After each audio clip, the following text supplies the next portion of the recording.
I think we can begin, sir. There are about 40 plus people here. I'll start the proceedings.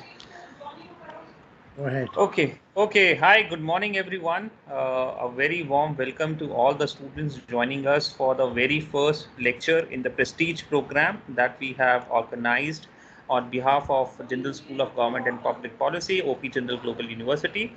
I'm very happy to have all of you here with us today. We have with us a distinguished scholar and the Dean for Jindal School of Government and Public Policy, Professor Sudarshan Ramaswamy. He is the Professor and Dean of the school and also Executive Director for Center for Global Governance and Policy. I will like to introduce Professor Sudarshan. Thank you so much, sir, for joining us. Uh, Thank you. Professor Professor Ramaswamy Sudarshan has had distinguished careers in the domains of research development, programming, and governance. After he obtained a master's degree in economics from the Delhi School of Economics, he was elected to a Rhodes Scholarship. He joined Balliol College, University of Oxford, and obtained a master's degree in politics in 1977. He was elected to a research fellowship at St. John's University of Cambridge, where he studied judicial review of economic legislation by the Supreme Court of India. Specializing in the interface of law and economics, in 1983, he was a visiting scholar in the School of International Development, University of East Anglia. In 1984, he served in the Ford Foundation South Asia office in New Delhi as Assistant Representative and Program Officer for Human Rights and Social Justice. In 1991, he joined the UNDP, which is a UN Development Program, in India as Senior Economist and Assistant Representative for Governance and Public Policy. In 2000, he served UNDP in Jakarta as its Senior Governance Advisor. In 2002, he was appointed Policy Advisor for Justice and Governance in UNDP Oslo Governance Center. In 2005, he was transferred to the UNDP Asia Pacific Center in Bangkok, where he was Regional Policy Advisor for Governance, Human Rights, Rule of Law, Justice, and Legal Reforms. In 2012, he joined the OP Jindal Global University as the founding dean of the Jindal School of Government and Public Policy. He was an impressive he has an impressive track record of publications comprising books, articles, and UN policy reports, reflecting his interdisciplinary research, teaching, and policy experience in development programs, human development, law, governance, institutions, and policy. For all of us who know him, he's an astute scholar, a great faculty, a wonderful teacher. It's my great honor to have Professor Sudarshan joining us today for the inaugural class of Prestige program for students enrolled in BA Honors Economics program. Sir, thank you so much for taking Thank time you. out for this activity. Please go ahead and share your thoughts. Thank you very much, Ankur. I'm delighted to join the students who have signed up for the BA Honors Economics program in the Jindal School of Government and Public Policy. So what I want to use the time that we now have is to explain to the students why it is rather special, the study of economics in this university, in the School of Government and Public Policy, as compared to any other place where you could study the discipline. You have many other choices. Economics is a long established discipline, and we've had all the big public universities in this country with good departments of economics. Calcutta, Delhi, Bombay, to start with, the presidency colleges at the time, even when before independence. So economics as a subject and the interest of India in this discipline and the prominence of Indians as economists has a long history.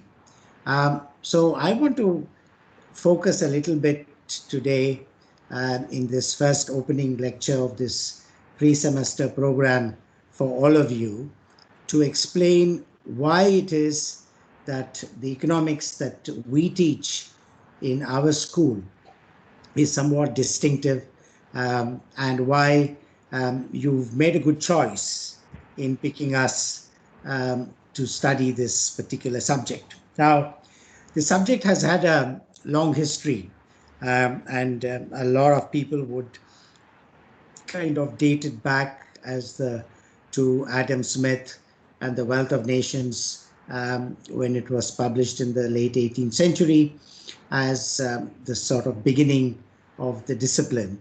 And there have been a series of contributions to the subject. It's grown over the years.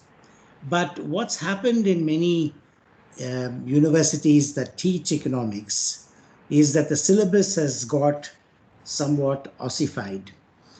There's a great deal of dependence on textbooks. And usually they are textbooks that have been written by American economists.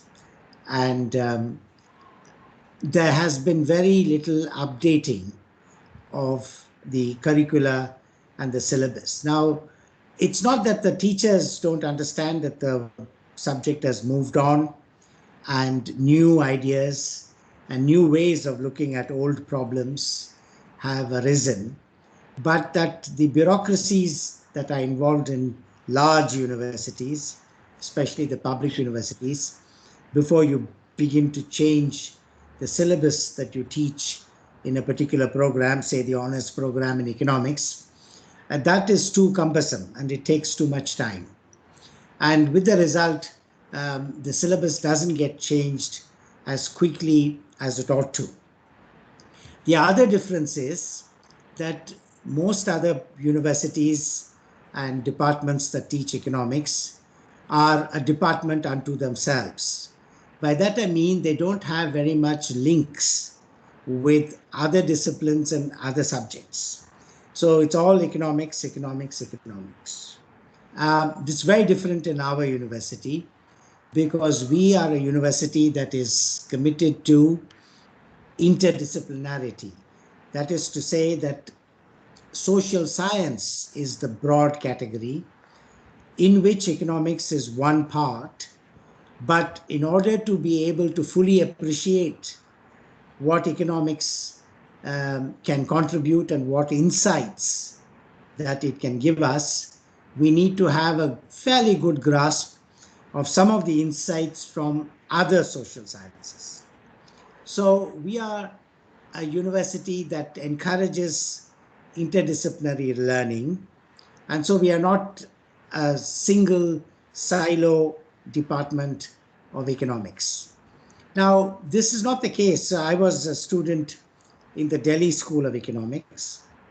And even in the Delhi School of Economics, which as an institution comprises the Department of Sociology, the Department of Human Geography, and the Department of Commerce, no faculty in the economics department had any contact with faculty in the other departments, nor did the students interact with the other students, right? Except in the coffee house, which is a common facility for all these departments. But there was no exchange of knowledge and ideas across these disciplines in the same compound. So what to speak of other faculty like law, which is only a short distance away from the location of the Delhi School of Economics, or the Faculty of Management Studies, which is also very near. There's really no contact. We have very consciously designed our university and its academic block so that there are no departments of economics, of law, or business, and so on, or commerce. It's all mixed up, and classes are shared by students from different schools. And we encourage students to take up more electives than you might be able to in some other universities and institutions. And these electives could be from another school, which is in a subject that is related to economics, but not necessarily mainstream economics. That is really to give a very rounded knowledge about the subject. Now, why is that important? That's important because economics is about human beings, about people, and how they relate to the world in terms of resources that they use, and resources that are scarce. There's a limit to the availability of these resources. So broadly, economics is a subject that deals with what human beings do when they produce things, what human beings do when they consume things, and what people do when they look at other people, other groups, and redistribute assets and resources from one group to another. So production, consumption, redistribution are the key elements that comprise the main part of the subject of economics. But economics over the years has, in a way, become somewhat narrow as a discipline, and we have to make an effort to recover what it once was, which it was never narrow. For instance, Adam Smith is regarded as, in a way, the founder of the subject, so to speak, when he wrote a book called The Wealth of Nations. And Adam Smith also pointed out that no one informs people who produce goods as to how much they should produce. And yet it turns out, for the most part, people produce whatever that needs to be produced, and what is produced is consumed and bought by people. So the famous quotation in Smith is that the butcher, the baker, and the candlestick maker make things in more or less the right quantities that are needed. And that's because we have a market where money is exchanged for goods, and the price of goods is a signal as to whether you should produce more or produce less, depending on. So the price mechanism serves as a signaling mechanism. So Adam Smith famously described this as if there was an invisible hand that was at work, and that invisible hand enabled markets to clear. That is, the bread that is baked by the baker in the morning and brought to his shop, by the end of the day, all of the loaves that he has baked have been sold, even though nobody told him to begin with how many loaves of bread to bake. So this idea that there is a market clearing mechanism, that there are prices that enable you to, that give a signal as to how much should be produced, is a very fundamental insight. Now later, this particular insight of that if you had a market where everybody had all the information that is necessary and it was perfectly competitive, in other words, there's not just the one baker who's a monopolist. Anyone who's a baker can come in and start baking bread and selling it in a competitive market, trying to lower his price so that he could sell more of his bread as compared to the competitor. Finally, there would be a price at which the price of bread stabilizes as the equilibrium. So later on, this insight that there is a price mechanism in the market and there is an equilibrium price at which the market would clear, where demand would equal supply, was formulated in a more theoretical way in welfare economics, which deals with human welfare, and which mathematically and axiomatically proved the insight that Adam Smith had, which he called the invisible hand. So it's an absolutely exciting and rich discipline. But what has happened to that discipline in many places is that it's been rather narrowly conceived and narrowly taught, as if you're dealing with a system which is where you could just use some of the techniques of the natural sciences, physics maybe, mathematics, to show what would be an equilibrium. Is there an equilibrium? When will markets clear? For all of that, you can use the language of mathematics. And increasingly over the years, mathematics has become the main language in which economists write and deal with their ideas. But I want to emphasize that while mathematics can help you say something very clearly and in a shorter space, everything, all the insights of economics can be expressed in plain language, in any language in which is the medium of instruction, whether it be Hindi or Tamil or English. Um, Mathematics is a language that's used by economists.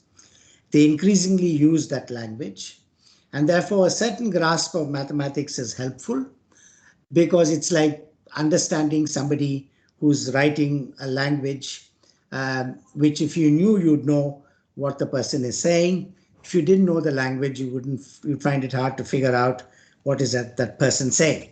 So we have to grapple with and get a minimal grasp of mathematics in order to be literate in a language which economists increasingly use.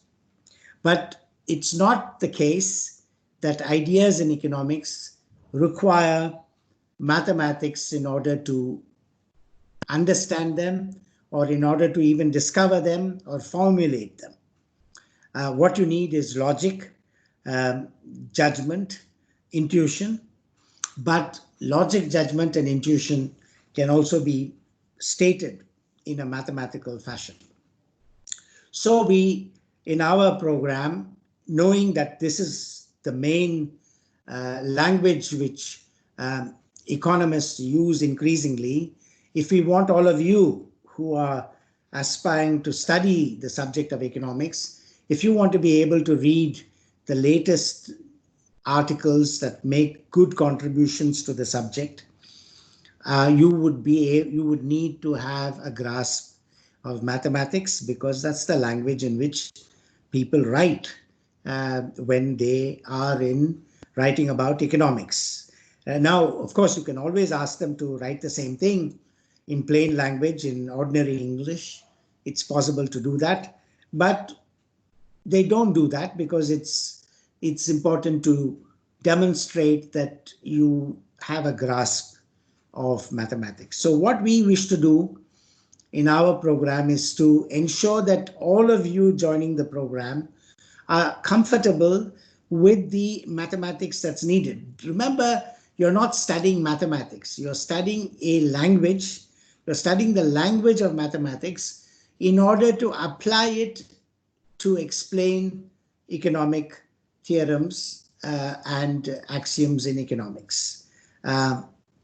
So we spent a lot of time in ours at the beginning of our program to make sure that all of you who are going to join it will be comfortable with the minimal maths that is needed.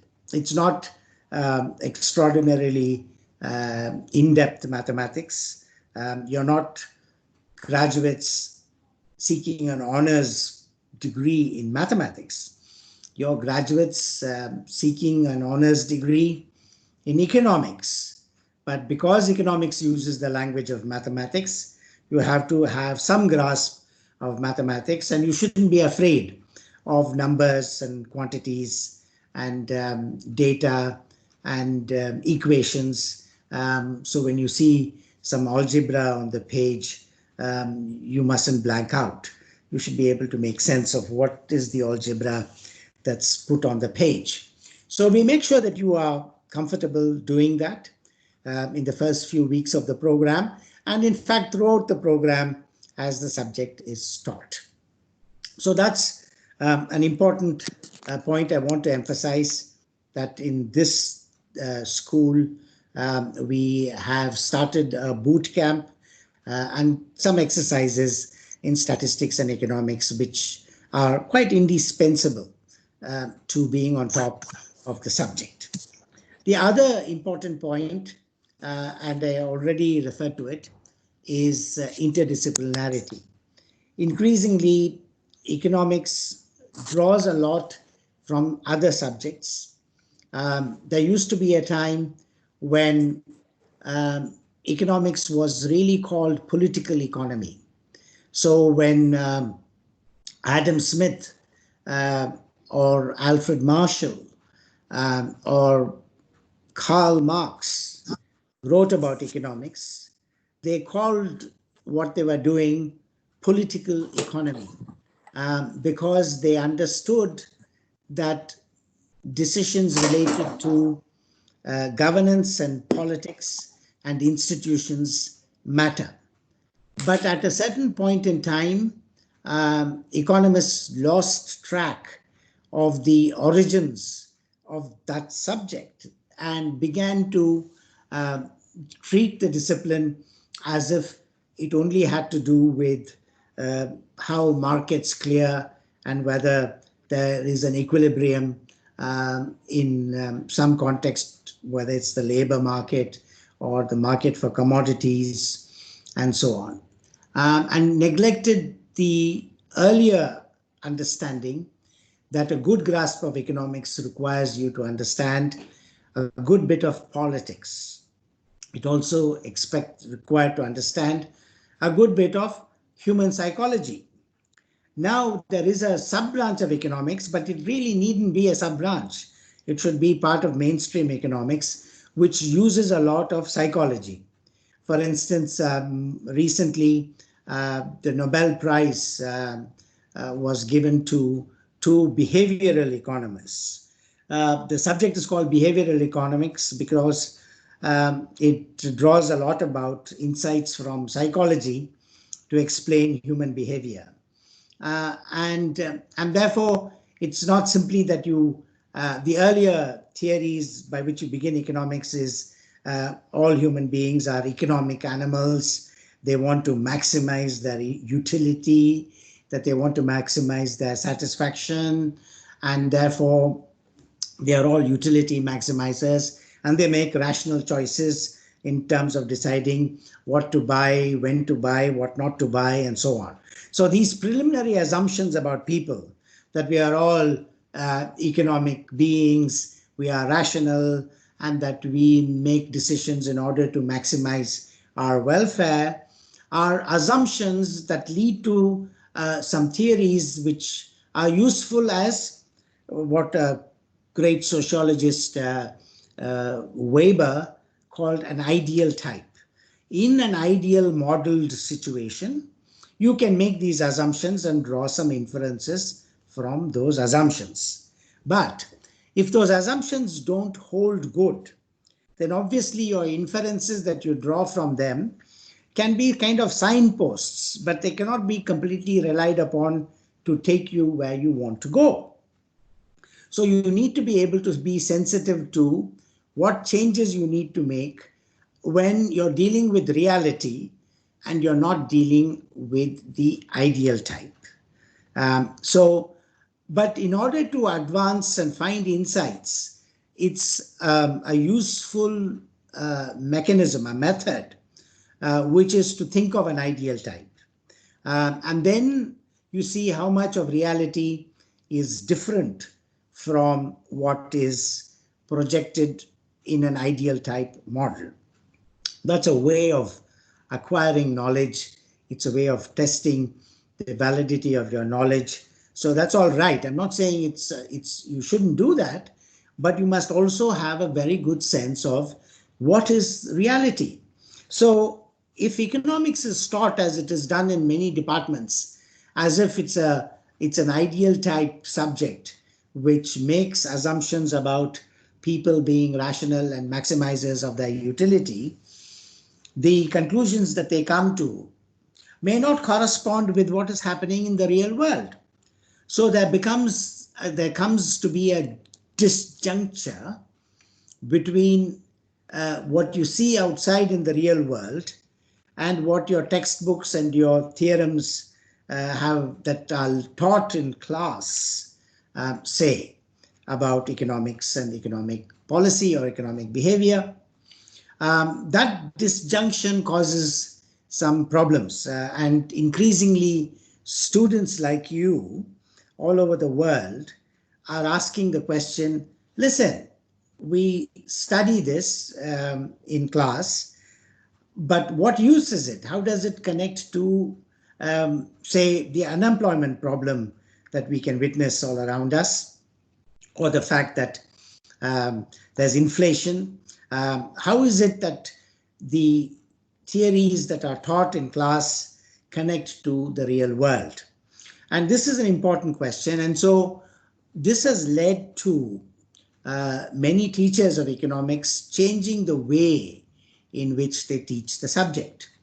They wish to now teach the subject by drawing more and more upon the real experience of people in the real world, and then try to say, how does economics or the knowledge of economics illuminate or make you understand the real world?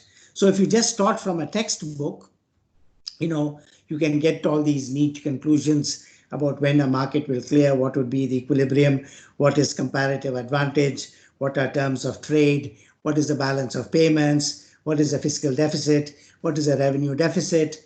All of this you could study in the classroom, but then you'd maybe at a loss as to connecting it with developments in the real world. So one of the differences in economics, as you would study it in the School of Government and Public Policy, is because it is the school of government and public policy, the value of the discipline of economics for policy making and to make a difference, and to make, in a way, if you like, the world a better place. The subject has to be learnt in such a way that it has the potential to being applied by you. Having acquired the knowledge of economics in our school, we can guarantee that you would be able to apply that knowledge in real, practical, concrete contexts.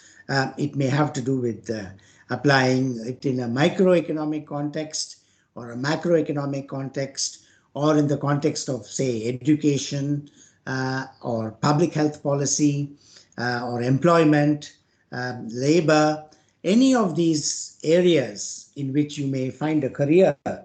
You should be able to meaningfully apply the discipline that you've learned. And therefore, we place a lot of emphasis on students being able to make sense of data, right? We have a lot of information about human beings and their behavior from statistics and data, the census, the national sample surveys, special surveys that may be undertaken.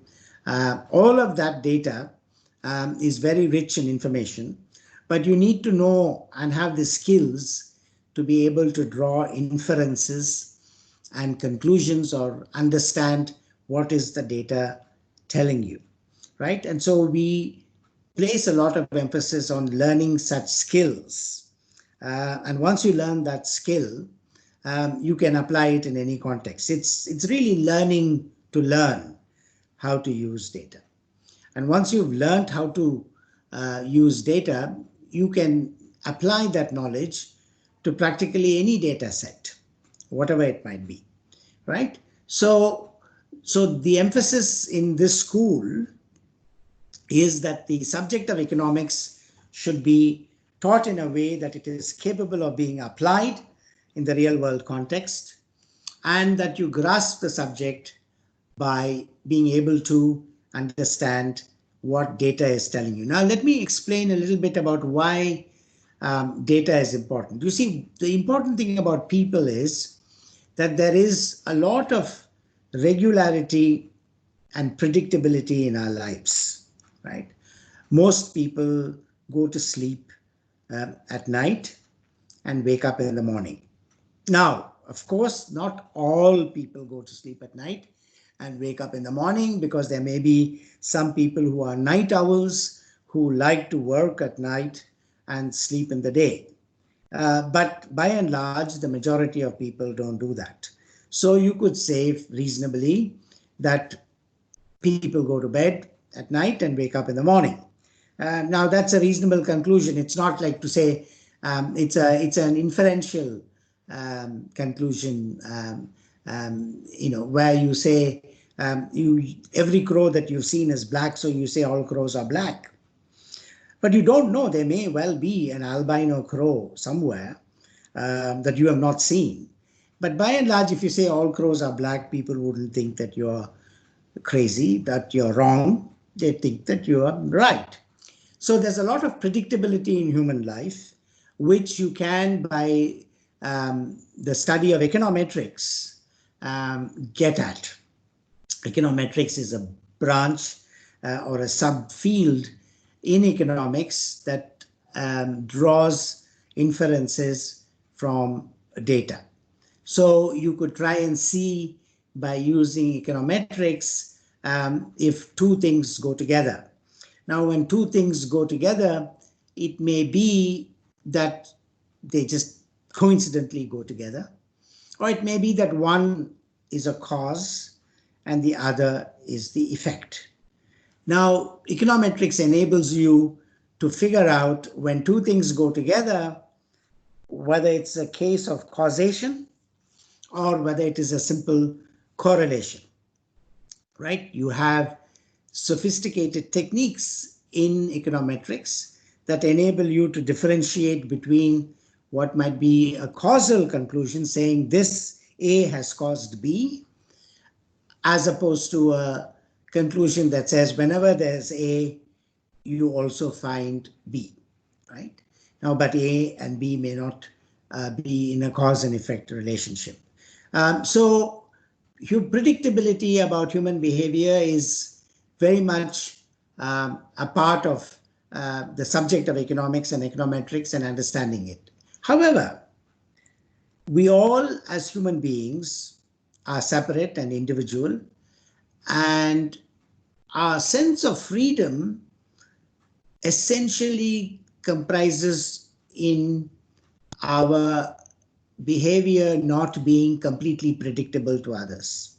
Because if we were totally and completely predictable, we wouldn't be any different from a robot, which is programmed. And therefore, if you know the program, you can predict what the robot would do. You can make it do something that's in the program. But human beings are not like that. Human beings have an element of inherent unpredictability. Now, that's a reason why economics and social science in general must be very careful about making predictions. You can explain phenomena. You can explain why prices have risen. But if you want to venture into saying after COVID-19 is over and we have found a vaccine, prices are going to rise. If you want to make such a prediction, you have to be very much more humble and very much more careful. Why?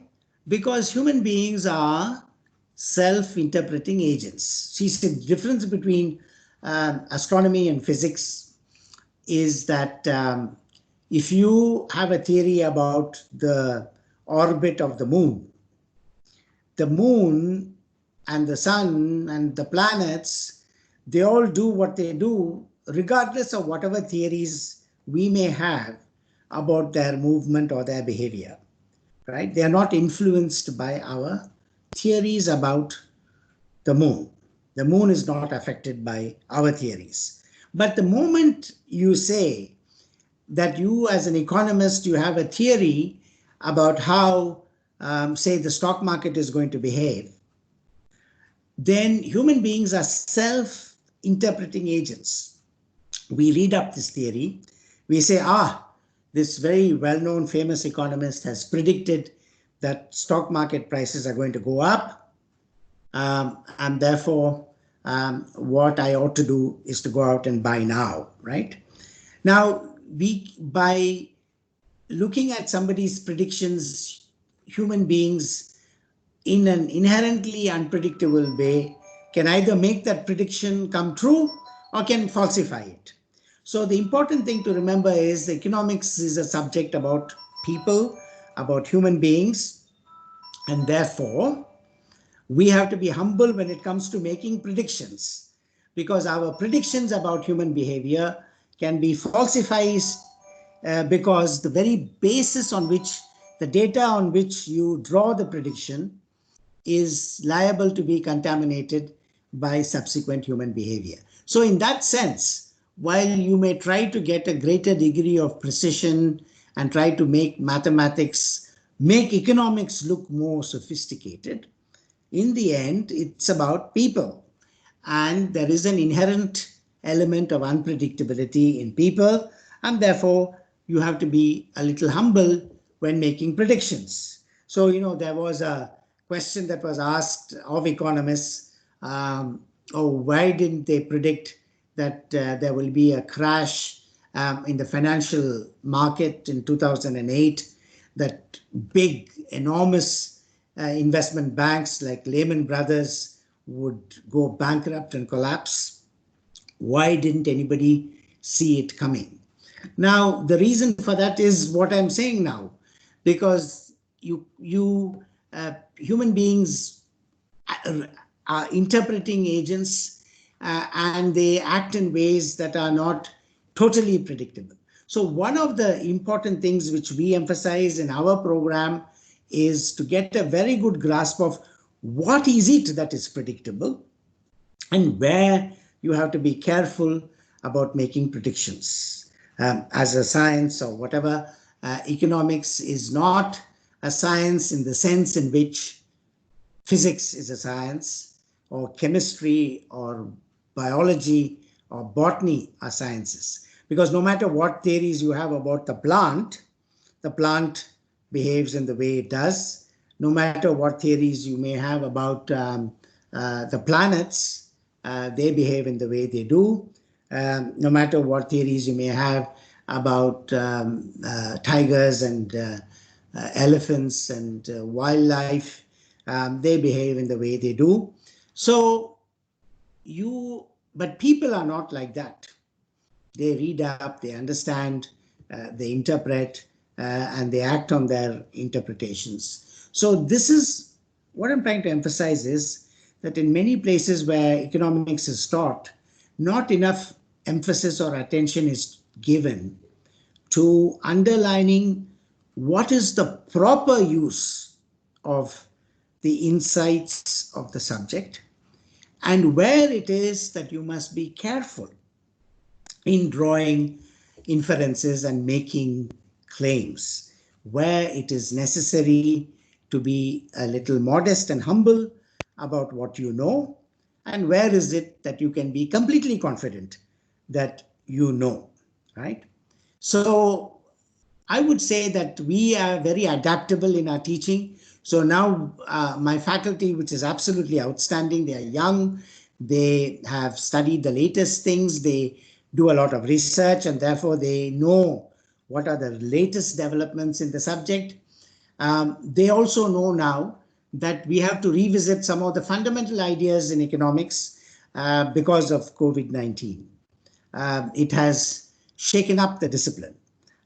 It has made economists question many of the kind of assumptions. You see, for instance, till very recently, before COVID-19, the kind of orthodoxy in economics was that the monetary policy must concern itself about inflation, and macroeconomics must concern itself to make sure that governments don't borrow too much, that your debt as a proportion of the GDP of a country should be reasonable, and you shouldn't borrow and spend. Now, COVID-19 has forced governments which believed in that orthodoxy to realize that governments must spend. The one way of reviving the economy after shutting it down is to increase aggregate demand, is to put money in the pockets of people so that they begin to go and spend it. There's a multiplier effect to that, and that will stimulate production. And so you have to tackle problems both on the supply side, on the production side, as well as on the consumption side.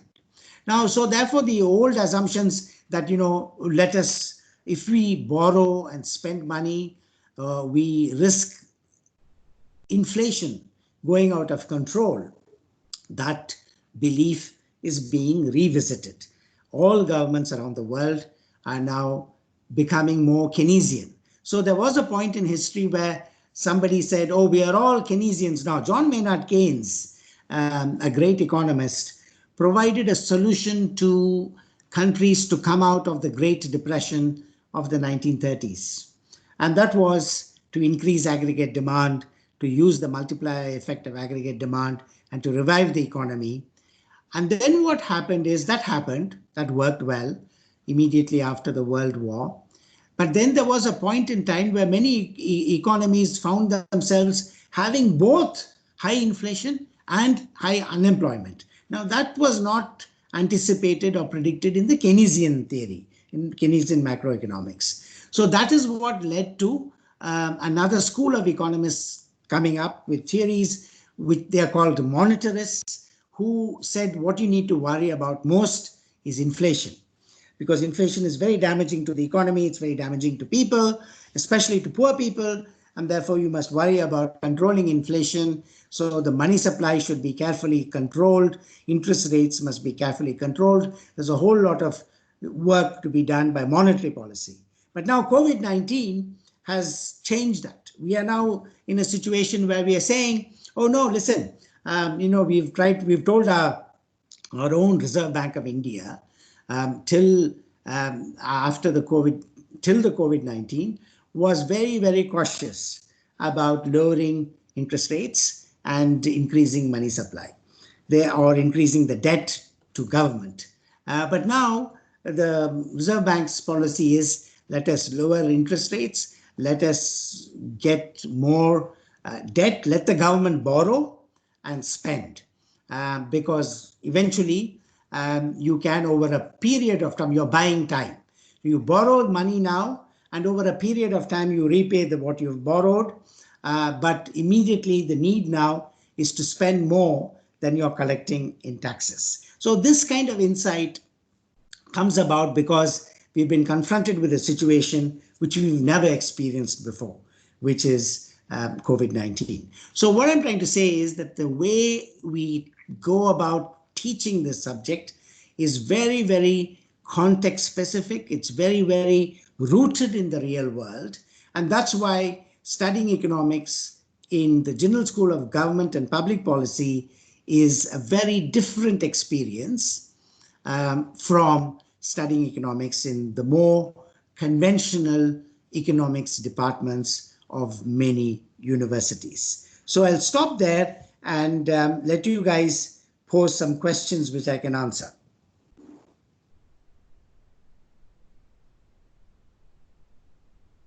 Any questions? Hello. Thank you for giving your time. I just wanted to know in detail how automation and the influx of AI would impact the landscape of economics. Absolutely. I mean, this is another COVID-19, as I said, is changing our assumptions, our orthodox assumptions that are there in the discipline of economics. Neoclassical economics is taking a knock.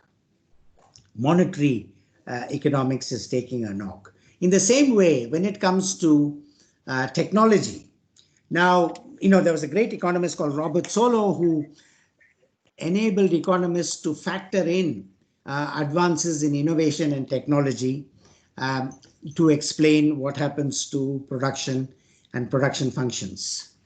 But after Solow, now we've got a new age of technological advance, which we have to factor into the subject.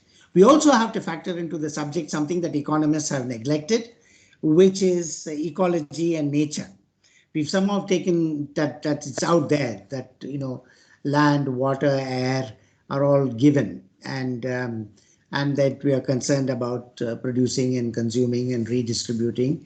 But now we have to, from first principles, factor in the fact that what we do is affecting the climate, and what is affecting the climate is going to affect us in various ways. In exactly the same way, we have to factor in the implications of advances in technology that create, that have artificial intelligence. So artificial intelligence is simply machines doing a lot of things that are like human beings thinking and doing. So for instance, a lot of the jobs which people have will disappear with artificial intelligence. Say, for instance, if you're a lawyer, most of the lawyers in the world, some of them go to court and argue cases, but majority of lawyers draw up contracts and agreements, depending on, for two firms, more than two firms, two countries, whatever. But a lot of that data is already there, data on agreements and contracts.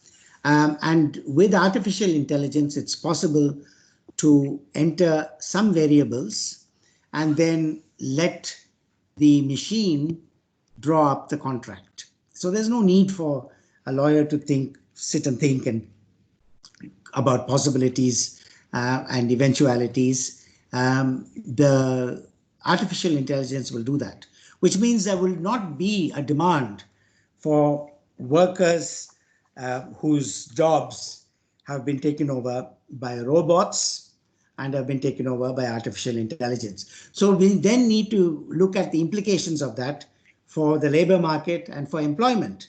And that's a challenge for economics. But economics, you see, has the tools and the wherewithal for us to be able to work on such subjects and to adapt its understanding and theories to tackle this. So that's exactly what I'm trying to say, that if you took an outdated textbook, you will find no reference to ecology, to environment, or to artificial intelligence in it. But if you are keeping abreast of what is being published in economic journals right now as we speak, you'd be able to better grasp what you could do to prepare yourself for the world as it is emerging into the future. As a follow-up, sorry. Yeah. So you can go along with your follow-up. Thank you. As a follow-up, how do you think humans would adapt to the influx of artificial intelligence? And do you think that there could be more jobs created to handle most machines, or people who are professionals who can handle artificial intelligence and neural networks? So don't you think that would create more jobs for some industries? Yeah, no, you see, the thing is, one of the things which we like to emphasize in teaching economics in my school is to get a good grasp of history. Now, when computers were introduced, say mainly for ticketing purposes in airlines and in the railways, the workers all protested because these computers meant that there would have to be fewer people writing into long registers, reservation bookings made by people, and so on. So Air India staff, for instance, went out on strike saying no to computers. I remember this. And so when India decided to get supercomputers, set up a national informatics center, the trade unions were all concerned. But in effect, what happened is that technology has made it possible to provide gainful employment to many more people than was feared would lose jobs. So it's very likely going by an analysis of the consequences of the initial introduction of computers, that artificial intelligence will create new kinds of jobs. It means some kinds of jobs, of course, will disappear. We don't need it. But there will be new opportunities and new horizons where there would be opportunities. So one of the ways is to being able to be nimble, to be able to use your sense of judgment and your grasp of the subject to anticipate where there would be growth and prospects for employment. Sir, Yes. so like you mentioned, like the other guy mentioned about artificial intelligence and neural networks. Now, post-COVID, we'll be facing a contracting job market. So there was AI before, and now we are also facing a contracting job market. So as an economist yourself, what would you tell us in order to stand out once we graduate? Yes, you see, the thing is, the kind of economics that you study is the economics that will enable you to make sense of data and to make good judgment, right? So I'm saying that what's very likely to happen is that, whenever there's going again by past experience and history, um, a lot of people are now talking about what might be called a V-shaped recovery. In other words, once you get a vaccine and people stop being afraid of COVID-19, a lot of this problem has to do with human psychology and human behavior. It has to do with the fact that people are afraid. They don't want to contract this. They think that they might suffer extremely when, even though you are given objective data to show that driving on the road is much more risky than contracting COVID-19. But psychology being psychology, there's a fear element. So once that's over, or there's a vaccine, or people just get used to it. I mean, one of the things about human beings is their adaptability. Over time, you get adapted to all kinds of adversities and circumstances, and you take them in your stride, which we are not exactly doing right now.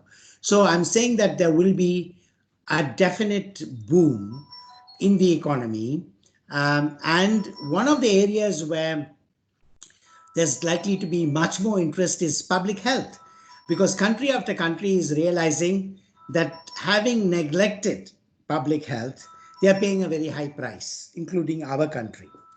And so one of the areas in economics that we give you the opportunity to specialize in and learn a little more about is health economics. So you see, immediately after this COVID, for the foreseeable future, there will definitely be a demand for people with a grasp of how to manage health in the country. So whether they are private hospitals, public hospitals, government, policymakers, all of them would be focused on understanding health and health economics. So if you, in the post-COVID, or in having lived through this COVID business, decide that you will acquire a specialization. So what we encourage you to do is, you are a very broad, well-trained economist with a good grasp of institutions, history, context, sociology, all of that. But within the field of economics, it makes sense for people to specialize in one area or the other. So it could be health economics, it could be the economics of education.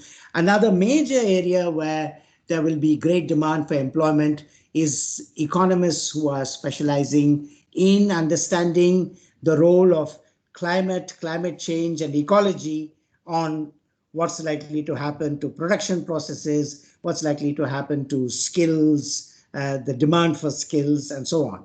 So I'd say that it will change, right? It's not the same kind of, say somebody specialized in monetary economics will, in the post-COVID situation, find less demand. Somebody specialized in, say, health economics would have greater demand.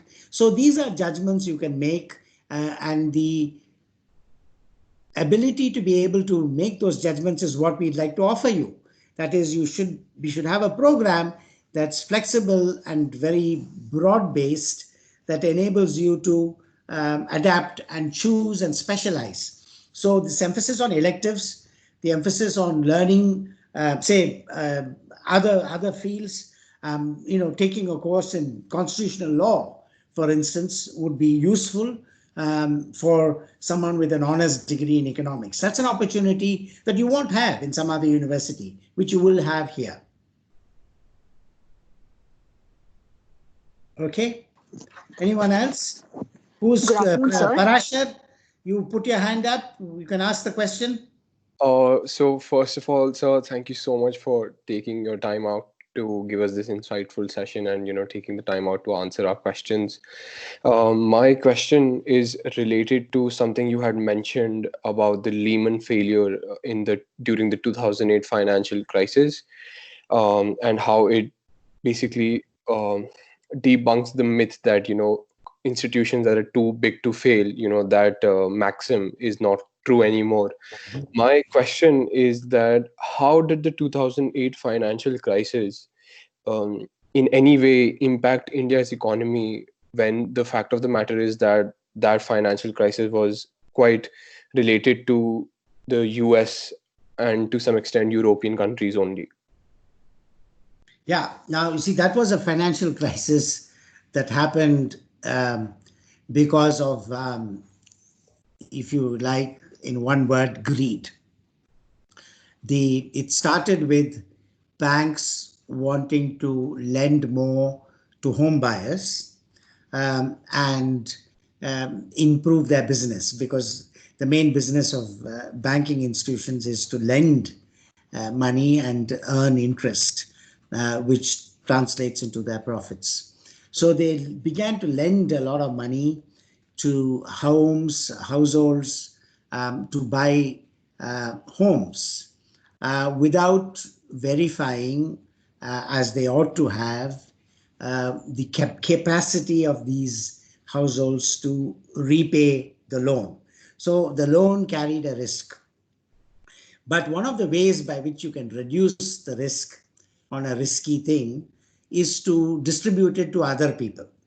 So you then create another instrument, which is another derivative of the original loan, which other people buy, right? So it means that the original risk is distributed. So the initial lender has created an instrument that other people have bought. So if the initial lender doesn't recover what he should, there are many more people who've chipped in, and therefore the burden of the loss is distributed with others. So that's what derivative markets do. And so they went overboard on these derivatives. But ultimately, the reality is that the initial loan was a bad loan. And that reality is not going to go away. It's going to kick in at some point. So while you postponed the date of reckoning, the reckoning did come. And it affected all these big investment banks, which were trading in derivatives. That is, they were buying debts of other banks into their portfolio and making profits, of course. And then when the collapse came, these big banks, Morgan Stanley, Lehman Brothers, Goldman Sachs, all of them took a mighty hit. Now, the reason why India didn't get as affected is because we still have some restrictions in our capital market.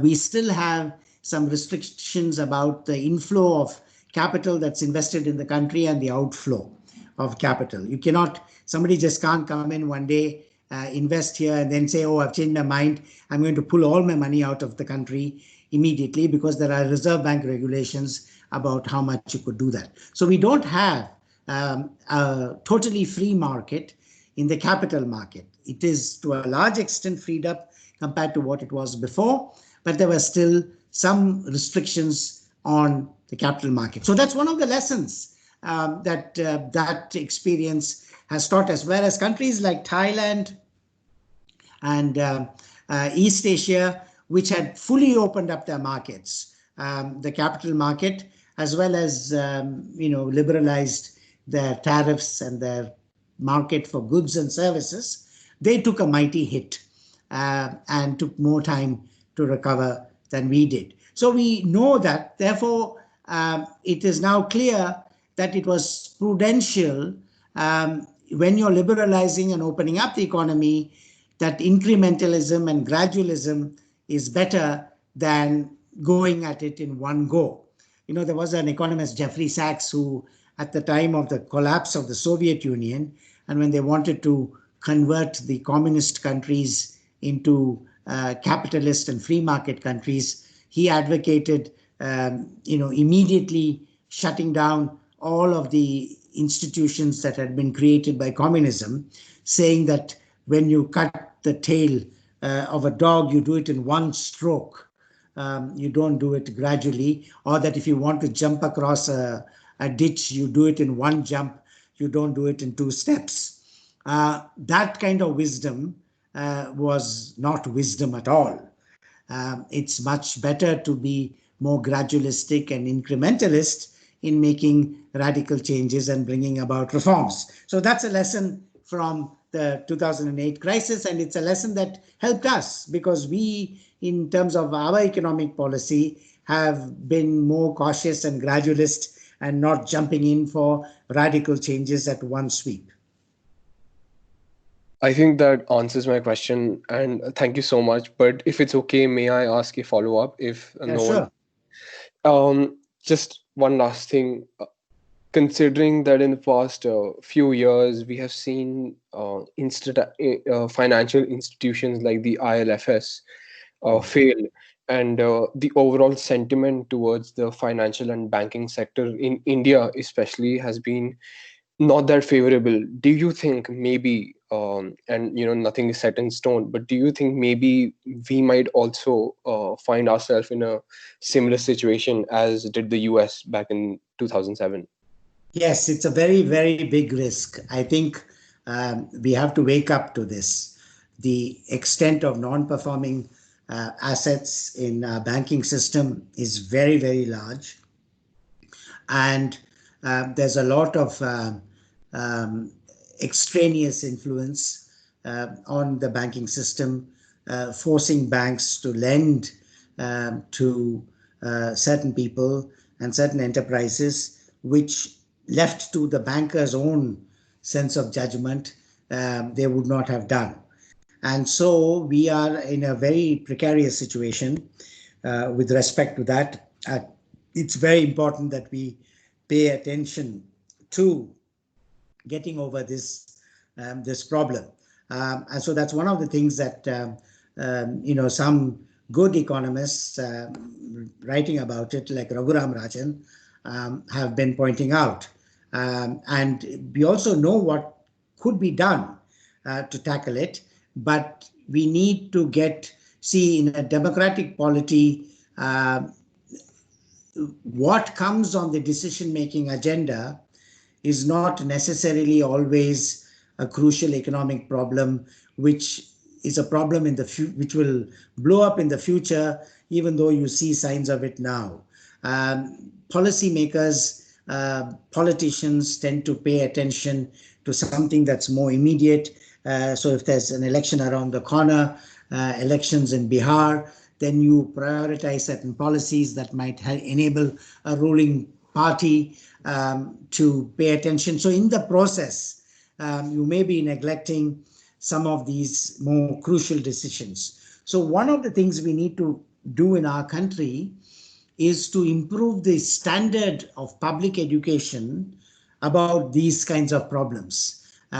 Unfortunately, our media, for instance, have very few people who have a good grasp of economics. So you see, one of the things I'd encourage some of you doing your degree in economics is to consider going into a career in the media, in television and media, so that you're better able to explain to the public what is the reality and what's going on. Because in the end, in a democracy, you have to influence public opinion, you have to bring pressure on decision makers, and it's a long chain.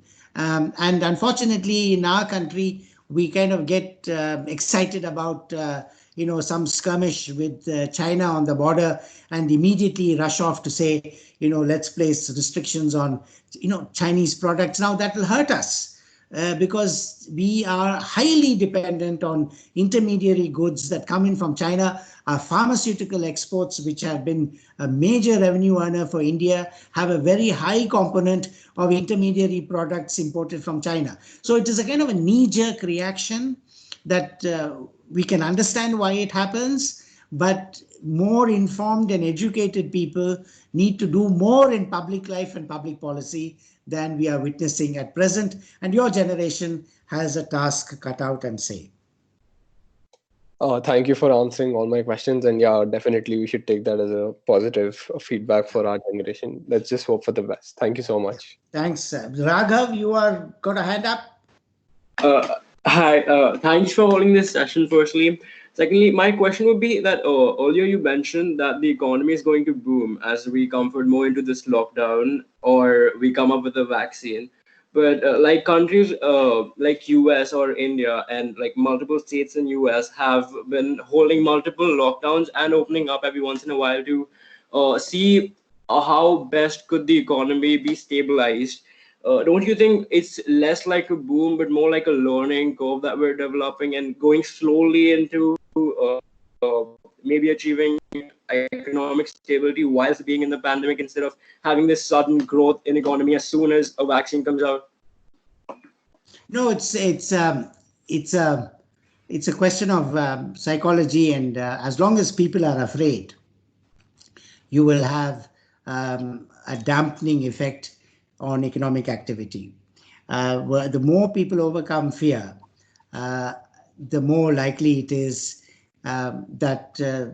So one of the things that we mustn't do, I would say, is have lockdowns in bits and pieces, a lockdown here, another lockdown there, and so on. Either you could have continued with the lockdown in the hope that you might have arrested the spread of the virus. That hasn't happened. But now just bits and pieces of I'll lock down Pune, I'll lock down Bengal, I'll lock down Chennai is not going to help, because you see the economy in a way is integrated and it works with supply chains. So if for instance, somebody in manufacturing something in Sonipat, where the university is located, is sourcing what they need to manufacture, it's coming from Chennai, and Chennai is under a lockdown, it will affect what's happening in Sonipat. So I think it's not a good idea to have these lockdowns in bits and pieces, because they're really some kind of a panic reaction. I think it's important that we have beef up our health system so that those who are in need of care are able to get it. So the fear really is that the hospitals would be overridden with patients, there won't be enough beds and so on. And many of those fears are proven untrue. We went in, we thought, many people will have to be on ventilators and let's ramp up the production of ventilators. So now all the companies that ramped up the production of ventilators are pleading with the government saying, please let us export ventilators because there's not enough demand within the country for these ventilators. So these are assumptions that people made. We'll need huge amounts of ventilators or whatever. So I think a lot of it has to do with fear psychosis, and therefore, it's difficult to say, once you're dealing with something which is like fear. Now, with no point in saying, oh, that's irrational. It's real. I mean, whatever you call it, whether you call it rational, irrational, the fact is fear is real. And therefore, it produces certain reactions and certain policies. But what policymakers ought to do is to step back and look at the about data about how this virus has been behaving and what is its fatality rate, and then not do as much of this lockdown now, open up later, and this week lockdown, next week opening up. That's silly. I think it's simply better to take precautions, to have a health system that can cope with anticipated demand. And in fact, the anticipated demand on the health system has been lower than we initially anticipated. And therefore, to be more optimistic about You see, many of economists talk, or Schumpeter, and a great economist, talked about animal spirits. Sentiments are very important. An optimistic outlook must be cultivated in the economy and the people. That's very important, because if you become very pessimistic, that's a prophecy that could become self-fulfilling. And as I said earlier, human beings are self-interpreting agents, and therefore you have to get somehow, by all means, a sense of optimism and a positive outlook for us to get out of this. Thanks for answering my question, and I understand that it's more like a psychological thing, and it won't help if we just constantly go in these lockdowns, and it's better that we wait it out. But we have to deal with people's real fears. Yeah, I understand that. Yeah, what about Arjun Verma?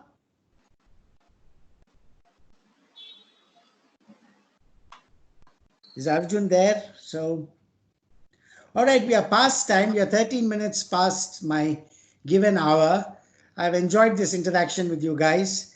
I look forward to seeing you all in person and welcoming you to this lovely campus. My home is on the campus, so I have not felt very dejected because of the lockdown, because it's full of trees, birds, squirrels, lots of green, and the air is cleaner than it has ever been before. But this is the campus to which I hope you will all come and enjoy the facilities that we have. We should be able to open up the swimming pool, the sports facilities, and so on. So I look forward to that day, and I'm optimistic.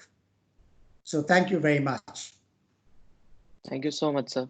Thank you, sir. Hello. Thank you. Thank you, sir.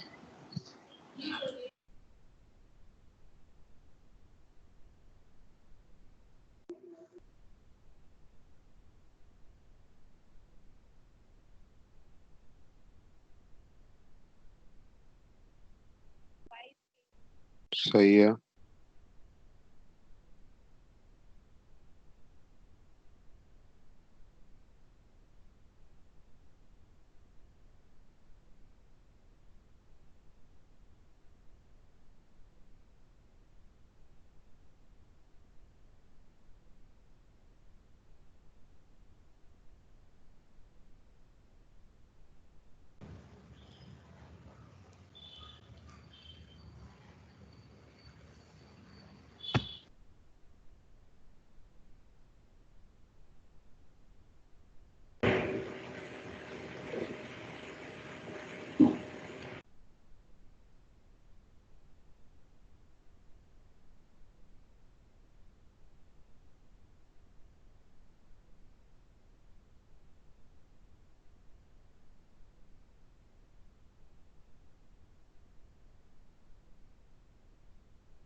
Hello. Hello. Can you hear me?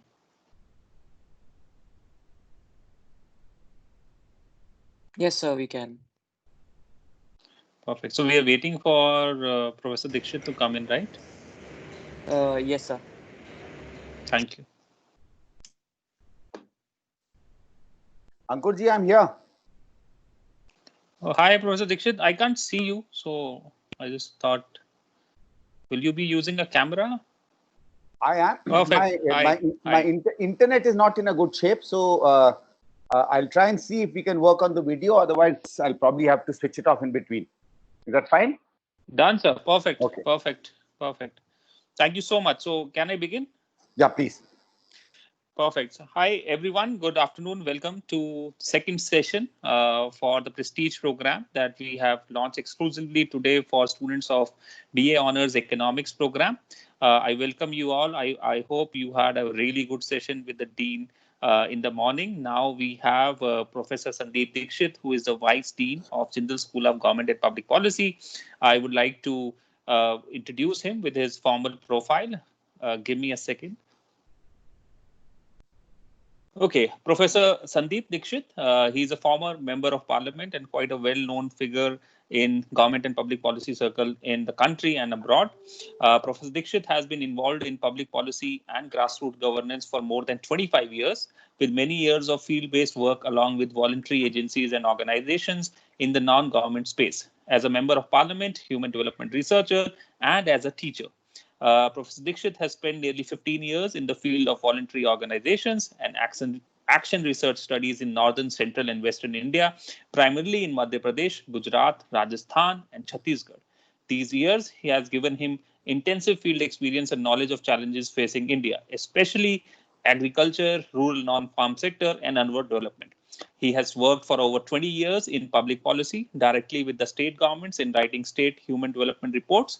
He led the team that pioneered the world's first subnational HDR of Madhya Pradesh in 1995. He has since then written over 8 human development reports, 5 for Madhya Pradesh and for Punjab, Chhattisgarh, and Bundelkhand. His work in public policy has also involved planning and research work on income and employment, social sectors, poverty reduction, and urban governance. Further, he has also been running the Budget and Governance Center for Madhya Pradesh and Chhattisgarh for over 10 years, working on budgets and with government, including continuous tracking of key sectors and key projects in agriculture, rural livelihoods, education, health, and forest issues. Professor Dikshit has more than 10 years experience in mass politics, elected for 2 consecutive terms to the Lok Sabha from East Delhi. He was the chief whip of Indian National Congress from 2012 to 2014. Professor Dikshit headed the research cell for the Indian National Congress and is also the national spokesperson of the party. It's a pleasure and an honor to have Professor Dikshit as as our vice dean at Jindal School of Government and Public Policy. Sir, I present to you the students who have registered for BA Honors Economics program. This is a fresh batch. I would request you to please address them.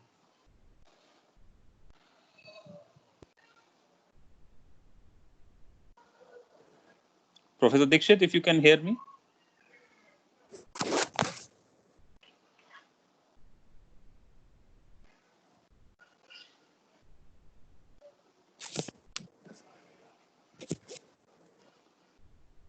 Sir, can you hear me? You can. Yeah, sorry, Ankur. Yeah, something happened. The net just went off. So I had to switch it off and switch it on again. I'm back now.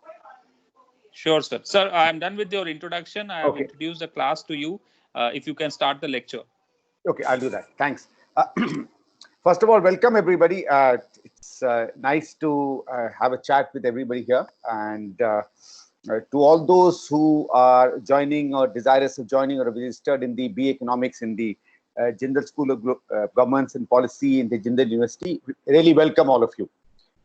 I'll take a little brief while, not too much time, to just discuss some of my ideas as to what is it, and why is it that lawmakers, civil servants, business leaders, business heads look at economic students and people with economics backgrounds, and how is it that the the world out there after you people pass out kind of tends to look at you. So I'll just introduce some of my, which really comes from my experience, my working in the space of government with civil servants, with lawmakers and others, and what my dealings have been with business heads and others. So that will give you, most of the students, some idea of what really is how society looks at economics graduates. And then perhaps we'll open it up, and there are some of my colleagues who are also here, and I will try and answer your queries. And let's try and make it more of a discussion rather than just a lecture, because your lectures will really start next month when you'll deal and engage yourself with the subject of economics. To many people, actually, economics is a very elegant subject or a sector of study or of information that enables its students to primarily connected with the world of economics, finance, business, jobs, employment, inflation, broadly what we call or what we understand with the word economy. So broadly, the students of economics understand many of these things and are able to actually answer and comprehend with two simple questions. One is it that in the field of economics, why is it that people do things in a particular way, and why do things happen in a particular way? And if you want to change those behaviors or change those trends, what are the things that we would like to do? These two very simple questions are the questions to which people at senior levels in governments, in organizations, in public and private sector, as well as at action levels in states, in districts, in villages, in small corporations, in decision-making areas, from sales and marketing to large economic policies, people engage with. And what mostly people find is that what economics enriches students with is it gives them a perspective that makes them understand how economies and societies actually work, in these lines. It's a subject that also gives you a very, very good understanding of what I would call how do we understand and guide human behavior in, if I may be permitted to say, in a socially desirable manner in general. And when I say socially desirable manner, socially can be defined in whatever region or whatever society or large grouping that you are concerned with. So it could be, from about 100 to 200 people to the entire globe. And here I just like to put in a point that while, say centuries ago, or even in the Indian context about 70, 80, 100 years ago, your economy was within your physical space. So, it was not much that impacted you, 100 miles away or 200 kilometers away. Over the last couple of centuries, especially 2 or 3 centuries, economics itself is taking a global shape, and therefore its understanding becomes that much more important, both for the individual as well as for the state and the nation and people and organizations.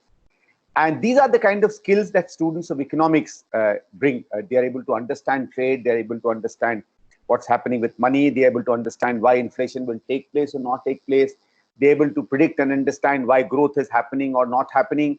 And growth is important because growth brings jobs, growth brings prosperity, growth brings more income to a society, and therefore more people can earn better. Growth can help reduce poverty and misery. Growth can help get government taxes to spend. Growth also means that more companies flourish. Growth also means that sectors that are growing better than others are able to perform, and therefore you're able to understand where you need to put your skills into. So many of these things is something that economics gives. And here both the theoretical foundations of economics gives you a very, very solid understanding of many of these things, as well as the many new elements that are coming into economics. And here I must compliment, I'm not an economist myself, although I read and try and understand economics a little bit. But I think the modern day economists are in some senses slightly different from the earlier economists, in the sense that they are broadening out their horizons. They're understanding that issues related with how societies behave is also as important as what numbers tell you, or what number crunching tells you, or what statistics or econometrics will be able to make you understand. They are coming up with new fields like institutional economics. They know that that is very, very important. They know that environment and environment economics is something that's now perhaps as important as perhaps any other field. And all of you as students, you've done in your last 8-10 years, must have engaged with issues of environment and environment activism. They also understand that behavioral issues, so there's something called behavioral economics, that how people behave may not always be directed by what economics tells us in its assumptions. So economics itself is expanding. Well, in many ways, the interdisciplinarity of many subjects is something that economics has adopted extremely well to itself. And it is here that I believe that the course that you will go through in the next 3 years will train you rather well. So when you will come out of 2 to 3 years, the people who are engaging in policy would know that these are economics graduates who can bring out understanding of why a particular policy acts in a particular way. For civil servants who would like to engage economic students either in development projects or programs, or in thinking structures in various planning commissions and planning boards, or in chartering out how their local or their larger economies can work out to build their understanding, or with business houses who very often want to understand how economy is panning out. Where is it that investments may come from? Is there going to be inflationary pressures on the economy?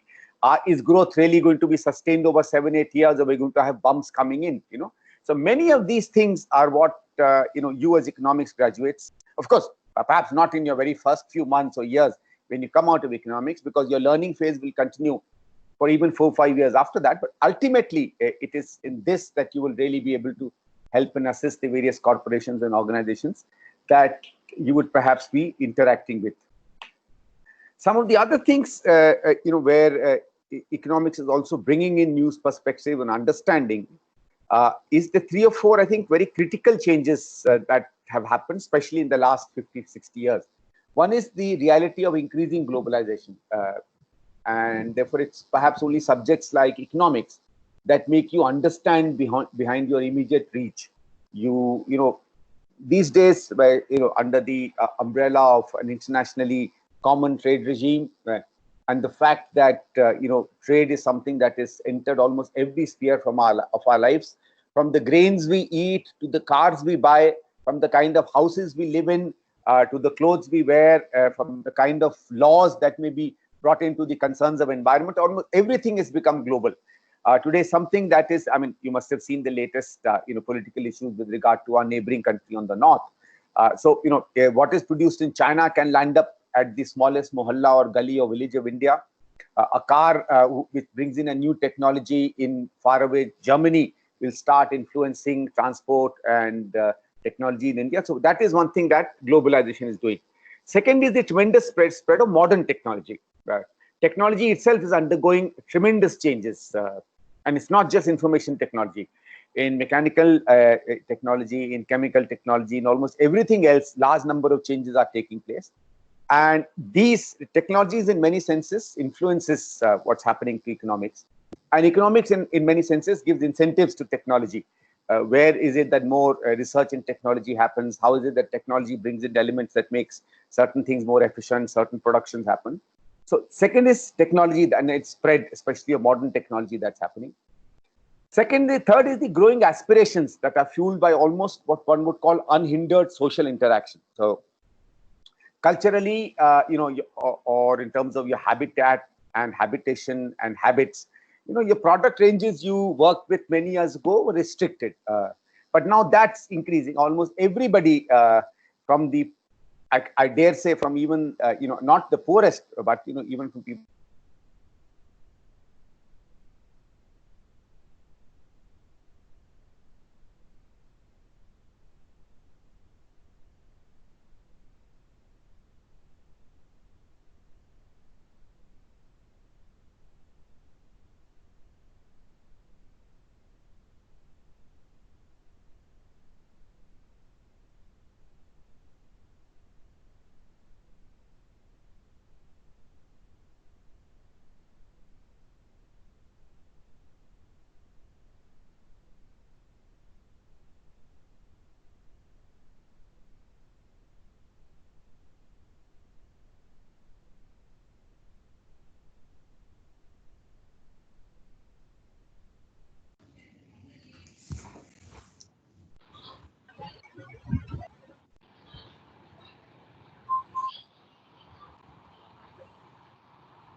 Hello. Yes, sir, we can hear you now. Sorry, I don't know what happened. Suddenly my thing just went off again, right?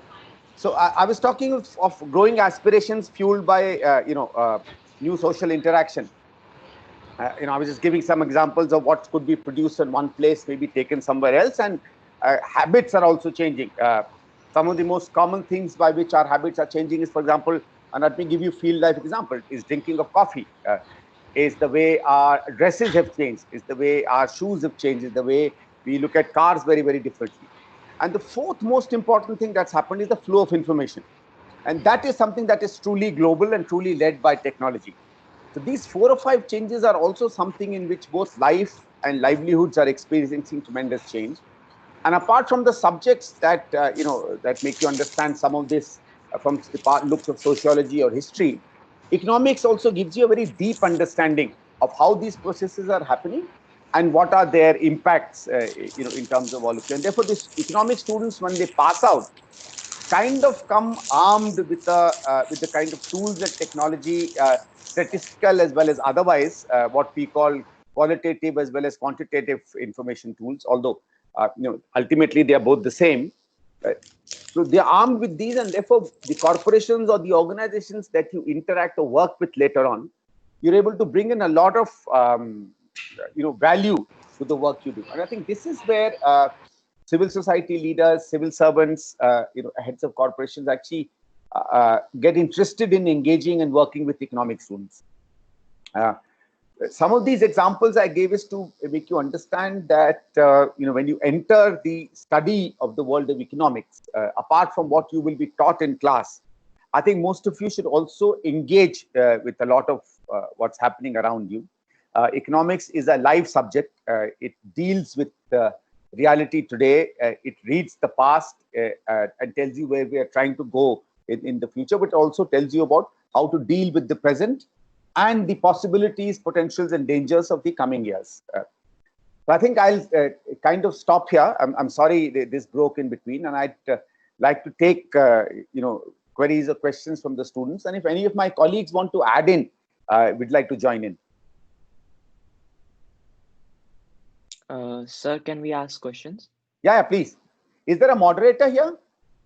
There'll just be a little easier. Otherwise, you can just ask questions. Ankurji, are you still there?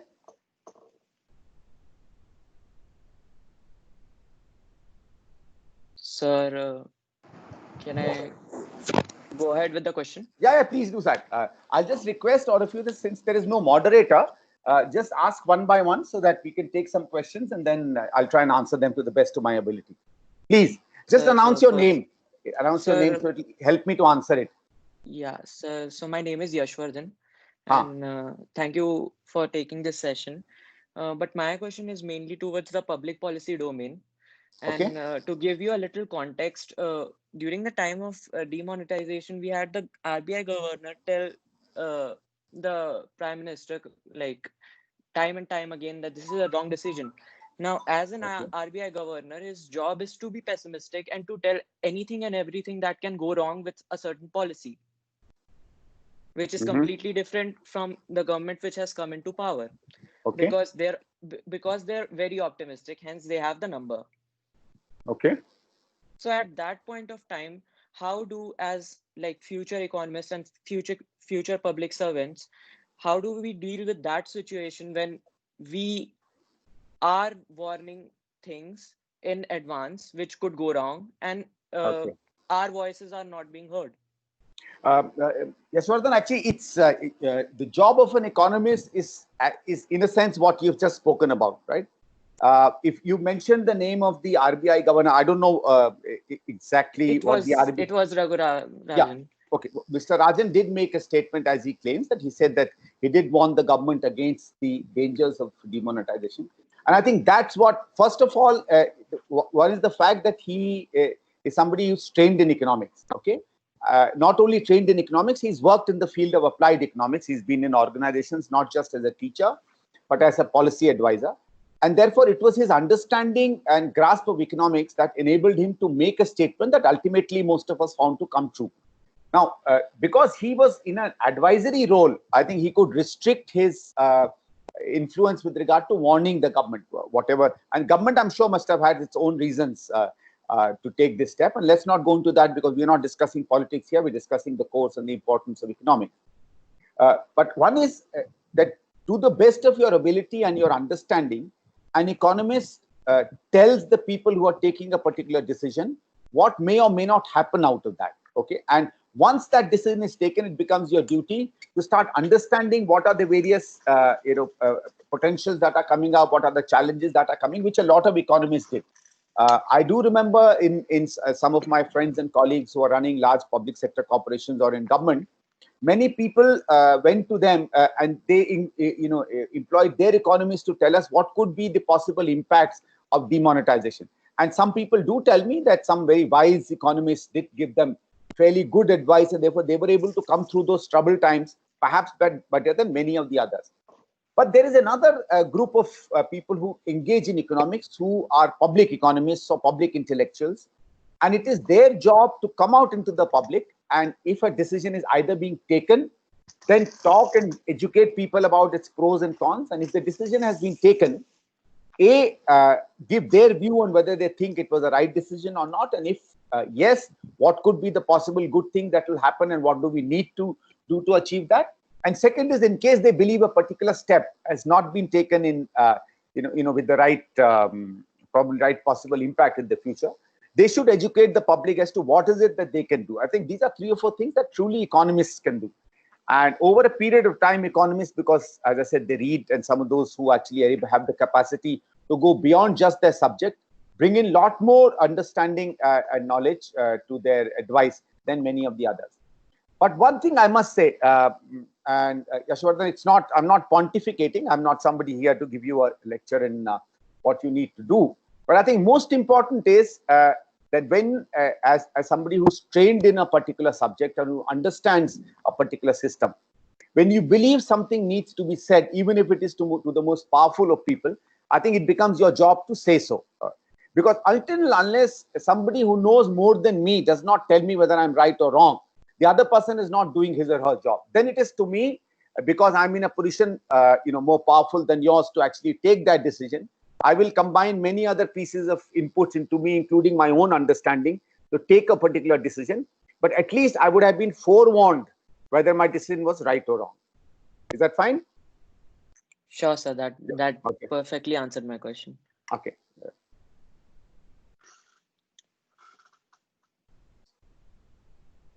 Well, we have Dr. Sudarshan in here. So, okay, Arjun, you raised your hand. Sandeep, I just wanted to make sure that everything is going smoothly. Yeah. These hitches, but one way to identify questions is that they can put their hand up. Somebody did on that. The screen. Yeah. So Doc, I'm also rather clumsy with technology, so I'm trying to learn as the program goes through. No, I had a longish session, okay, and I enjoyed it very much, and the questions were very intelligent and good. Okay. So this is a good group. We can look forward to joining us, and hopefully soon in person. Okay, great. So I'll let you carry on. Yeah, thank you. I'm hearing you in the background and doing some other work. Okay. So any more questions?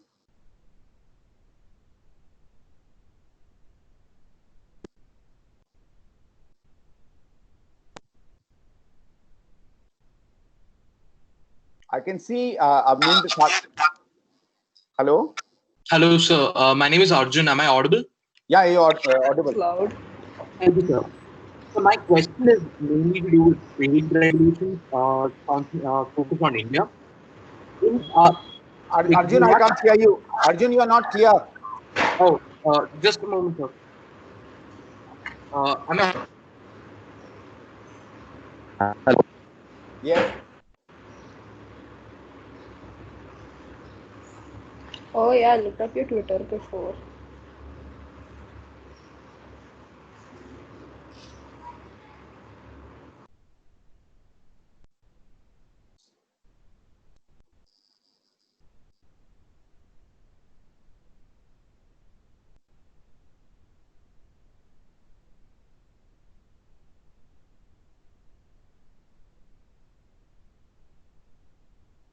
Arjun, are you asking your question?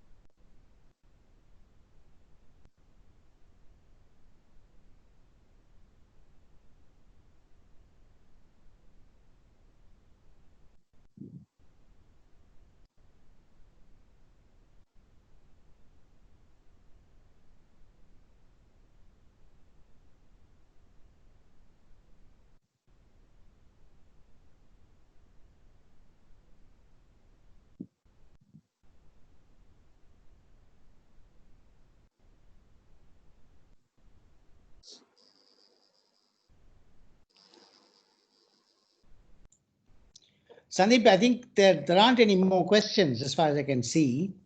Okay. And you're nearly up. Your time is up. No, I think our class is till 1:30, if I'm not mistaken. Is it? I think so. Is Ankur there? Ankur is yes, not sir. here. That's The class is still 1:30. 1:30, right? And then Yes. you guys ought to come up with more questions. Participative. Hello. Hello, sir. Yes. I'm Arjun again. I'm really sorry. There's some problem with my audio. Am I No audible problem. right now? Yeah, audible. Yeah. Speak. So my question is relating to trade regulations of India.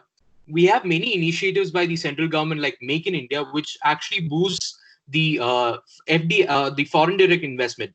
But if you look at international rankings, India always ranks lower in export friendliness or trade friendliness. And this is what, and according to what I have read, this is one of the primary reasons why our development in terms of trade has not. It's not only because of the the lacking infrastructure, but also the regulations that is in place in regards to trade. So, as future economists or like future policymakers, what kind of policies can we implement to make our trade of our country better? Okay, Arjun. Actually, there are two parts to this. One pertains to economics, and I'm not really an economist. So here, Dr. Sudarshan, or if Avnindra is there, Satyendra, if you are there, if any one of you could answer that part, and then we can take on the policy part later on. Okay, Avinendra could take that up. Yeah. But I don't know if he's not, he's muted.